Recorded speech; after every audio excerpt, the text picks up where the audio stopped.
Hello friends, it's Janet and welcome back to my channel. I hope you guys are doing great.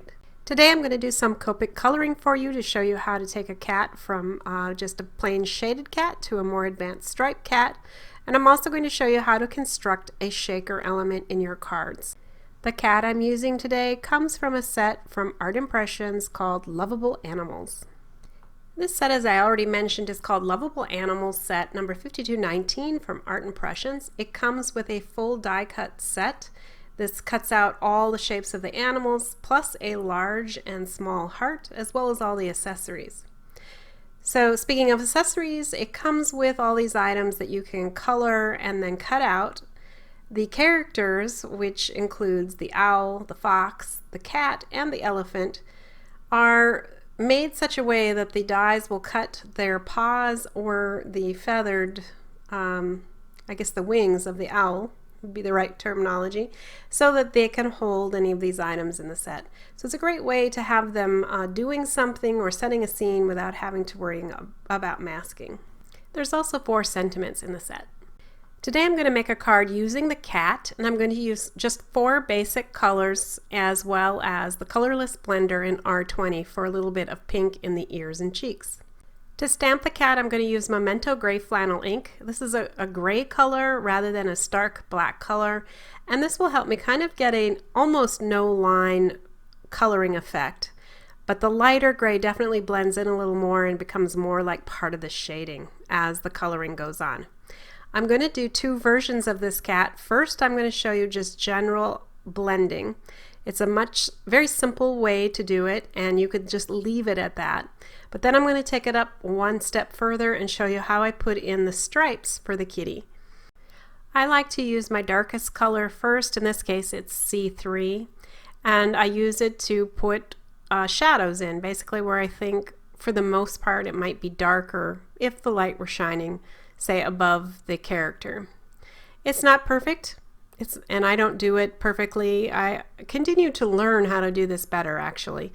But basically, one thing you can know is that anytime you have something in front of the body, like the paws or the feet at the bottom, you can know that there will be shadow behind the things that are in front. So that's a good way to start, kind of put those in. And here I tried to make the tail have a little bit of a swirl effect going on. I found the tail was actually kind of the hardest of the whole thing. But after I get in the basic shading, then I'm going to use C1 over the areas that I had shaded with C3 and then extend that out a little bit further. And this blends out the darker gray so it's much more smooth and soft.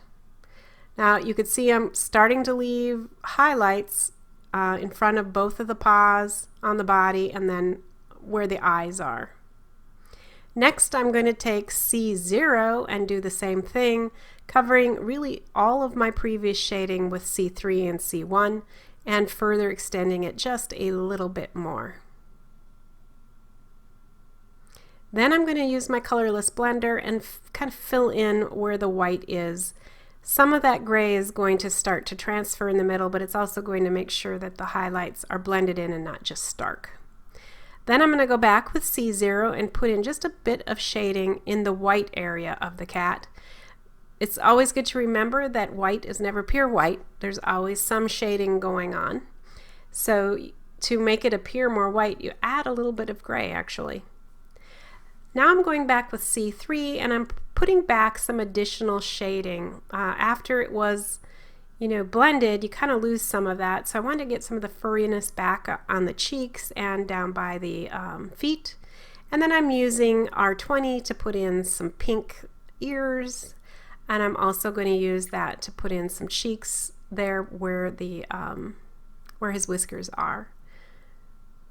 And that's pretty much all I'm going to do, and you can see it's really cute, and absolutely this could be left alone right here.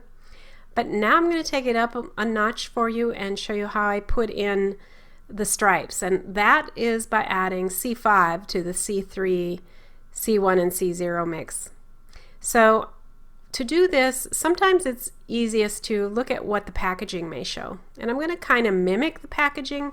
I'm not going to do it exactly the same, but you can see how the stripes are, what directions the stripes go, where there are curves, and so on. And that is a good way to kind of start figuring out how you might want to color it if you're stuck and don't really know quite where to start. So obviously this character is gray, so it's going to be very okay to use a pencil to lightly draw in where you think you might want your stripes to be. Now with the face, the stripes or fur in general kind of spreads out from the center of the face out. So it makes really good sense, and it makes sense to the eye if the fur kind of goes out from the center of the nose area out. Then at the body, I want the stripes to kind of curve in a little bit because I'm envisioning the cat to be a little bit chubby, and so that means he's got a little bit of a roll. The body is not flat, so the stripes are probably going to be a little bit curved. And so I drew it in once. I didn't like the angles, so I'm drawing it in again. And of course, I think I mentioned this, but you want to do very light pencil strokes. Because otherwise they could show through when you start using your markers on top. In this case I'm using a really dark gray so it won't show, but just to keep that in mind for other colors. And in fact, if you use a pencil technique on any other colors with your Copics, you may want to even come back with an eraser and lighten up your lines even more, just to make sure that that gray pencil line is not going to show through when you apply your Copics on top. So as you can start to see here, what I'm doing to create the elongated triangle is toward the back of the head, I'm extending the line to the right or to the left and then filling it in so that it creates, again, just like I say, this elongated, a really long stretched out triangle on the face. It does require a little bit of control and a little bit of a light hand to get the points in nicely. I'm also going to add a few flicks in the bottom part of his face before I start working on the stripes in the body. So same as I did on the face, I'm going to draw the line first, then work on extending the base of that triangle and then connecting it up to the point at the end of the line. And that's how you get just very simple little stripes. Now because I've put in these stripes, I feel like I have to do a little bit more with the tail, but I don't know really honestly what to do with it. So I'm going to follow the packaging as best I can. And I'll be honest with you, I don't even really like how the packaging shows it all that much.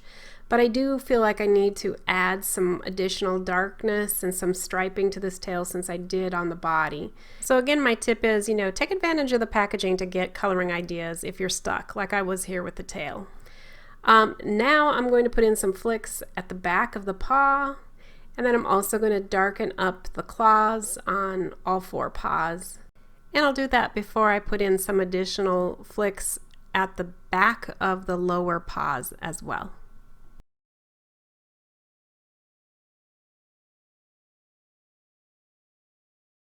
And with that, I'm pretty much done. I'm going to add just a few more minor details like darkening up the distinction here at the bottom of the paws from the body. And then I'm going to come in next now to soften all this up a bit with the next color down, which is C3. And I'm really just going to go over those original stripes just to lighten them and soften the edges a little bit. This softening step is certainly not necessary. It's really up to you as the artist as to whether you want more distinct stripes or you want softer, lighter stripes. And for me, I'm going for, kind of a fur look where the stripes are not quite as distinct as they are drawn in. That's, again, just my personal choice. After C3, I'm coming back again with C1 to further lighten and soften these stripes up. I'm also using C1 to go over all of the darker flicking that I did, and I'm going to also use C1 here and there where I feel like it needs a little bit more blending. After I get done with all of that, I'm going to bring out my colorless blender and I'm going to apply it in the body area between the stripes a little bit. And what the colorless blender will do is kind of remove some of that color so it will be a little bit lighter. In other words, creating a bit more highlight in that body area where the stripes are.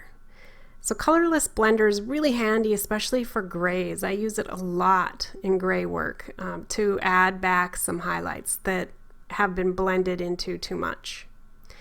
Finally, I'm going to work on the tail just using some C1 over the C3, a tiny bit of blender pen on that, and it's ready to go. When I work on characters, I often use a Jelly Roll glazed pen in black to go over the eyes, the nose, and sometimes the mouth, like I can with this character. It dries a little bit raised and it's super shiny, and so it's just a nice little touch for the facial features, especially when you have such a tiny little face as this one. I decided to also try it on the whiskers. The jury is out as to whether I like it on the whiskers. It worked fine, and I like the raised, shiny whisker look, but I do wish it were just a little bit thinner. So when I made cats after this cat, I did use just the fine black liner to make sure that the whiskers were visible, but were a little bit thinner. But again, totally up to you as to what you prefer and what you like as the artist. So what do you think? Do you like this cat with his stripes, or did you prefer just the blended version of him? Let me know in your comments. I'm really interested to know what you think. There's one more thing to color with my Copics, and that's the accessory I chose for him to hold, and it is this flower with a stem on it. Once again, I'm going to use the gray flannel ink from Memento and the rocker block from Crafter's Companion to stamp this image. For the leaf and stem, I'm going to use two colors, YG03 and G24. The G24 is the darker color, and I'm going to use that for the shading, and then I'm going to fill in with the YG03, which is a little bit lighter, and that provides some of the highlights. So while I'm doing this, I'm going to share with you the 4 sentiments in this set. They are owl, always love you, your possum, I love you tons, and you're perfect Valentine. And then finally there's a larger XO. So you can guess from the sentiments here that this was kind of designed as a Valentine's Day set. But the set includes some sentiments that are not Valentine's Day specific, and that makes this set go further than just Valentine's Day. In my case, I'm going to use the sentiment, your possum. And I love that sentiment. It goes great with the cat, right? Just like I'll always love you goes with the owl, and I love you tons goes with the elephant. Very cute. All right, so now I'm done with the greens, and I'm going to start with the flower itself. In the center of the flower, I'm using Y13 and Y17, using that Y17 to add a little shading. And then for the flower part of it itself, I went with lavenders, BV04 and BV00. And you know, this is a very small image, so 2 colors works very well. You could add a third, but I don't think it's really that necessary, and I just stuck with the 2. I used the BV04, which is the darker of the 2 colors, to do my shading. To put some flicks in for the edges of the flower petals, and then I blended with the BV00 after that. So with the flower and the cat colored, I could go ahead then and cut those images out using the included dies. AI sets that have dies to cut out images are typically included with the stamp set, so you don't have to buy them separately. And that's something that I personally really appreciate, that I don't have to buy 2 separate things, and also that because they come as a set, they store nicely together.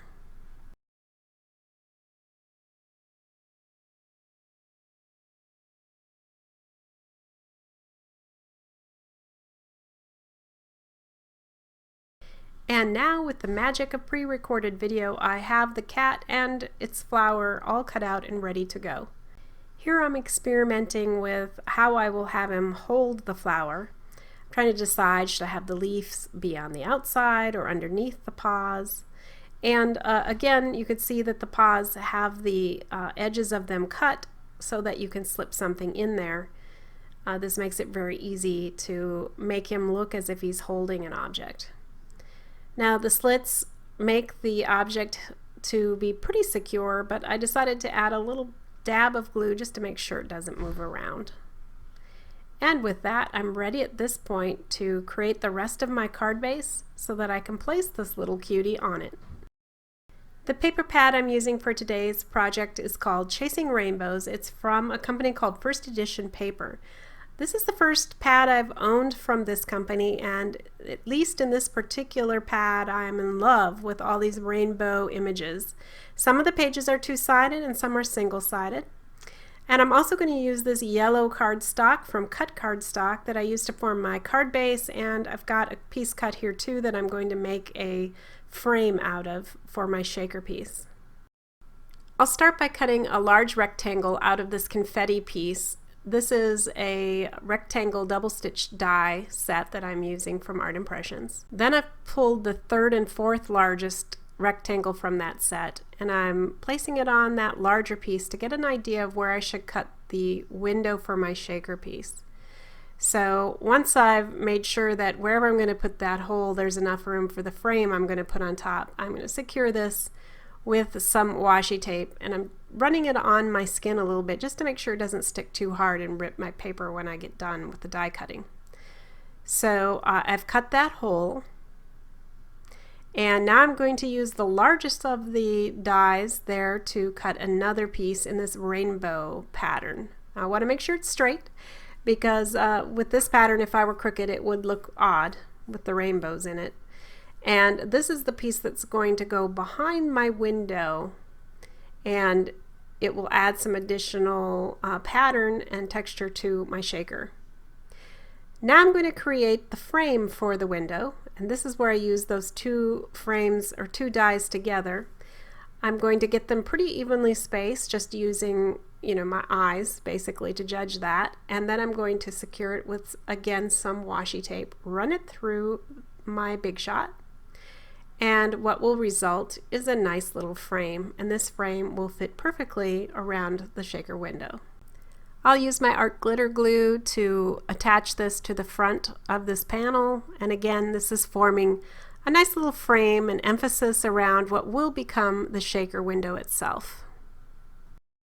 I'll flip the piece over that has the frame so that I can attach a piece of acetate to it. This is adhered with ATG adhesive, and again it forms the window of the shaker. The next step is to use double-sided foam to create a frame around your shaker window. Now this is on the back of that shaker window, of course, and the idea here is to place the pieces of foam tightly against each other so that nothing that you use in the shaker can slip out or leak when the card is shaken. Once the frame is complete, I'm going to add some additional pieces of foam tape on the back of this panel so that it has additional support. This way, when you're holding the card or shaking it, the edges of the card won't collapse. The support of the foam tape will make sure that that doesn't happen. And now it's time for the most fun part of making a shaker card, and that's adding all of the different shaker bits that you want to use. I started by adding this confetti sequin mix, and then I'm going to add some small beads. There's gold and clear, as well as these tiny little holographic stars in this mix. Then I'm going to use those two together for my shaker. Once that's in place, then you can start peeling off all of the adhesive on your double-sided foam tape. Initially, I chose to do this just for the square around the shaker window. Once that's removed, you can then seal it up with the paper that you're going to use for the back of the shaker. And in this case, you remember the pattern I'm using is the rainbow side, so I made sure to put it with the rainbow side showing once it's flipped over. Now it's time to remove all the backing on the rest of the double-sided foam tape. Before I attach this to my card base, I'm going to add some glue to all the foam pieces. This allows it to move around a little bit. If I put it on with the foam tape alone, once I've even set it on my card base, there is no moving around after that. So I've just learned that by putting a little dabs of wet glue on these, it gives me a few seconds to move things around a little bit, get it straight, and I'm much happier with that. I don't know how many times I had to practically tear off a shaker window like this until I realized that adding just a little glue could make all the difference in the world. So there you see, it is on my card base now, and I'm shaking it around. I really like how that turned out. So I'm bringing in the cat with the flower, and I'm going to set it just to the edge of the card so that the flower is hanging a little bit over that patterned paper and just on the edge of the frame. Here you see I heat embossed the phrase "You're a possum" on a piece of that cloud pattern paper, and then I cut flags on both ends, and I'm placing it on the card. As it turned out, I didn't need the flags on the one side, but I didn't know that when I created the flag, so you know, sometimes you change your mind as you're going along, and that's what happened here. The final embellishment I'll add to this card are 3 flat back pearls in green, and with that, this card is complete. I hope it was helpful to see how I colored the cat and took it from a more simple cat to a more advanced striped cat. If you like that, please let me know. Give me a comment, give me a thumbs up, and please subscribe if you haven't already. Alright, that's all for me today. I'll be back soon with a new video. Take care and have a great weekend.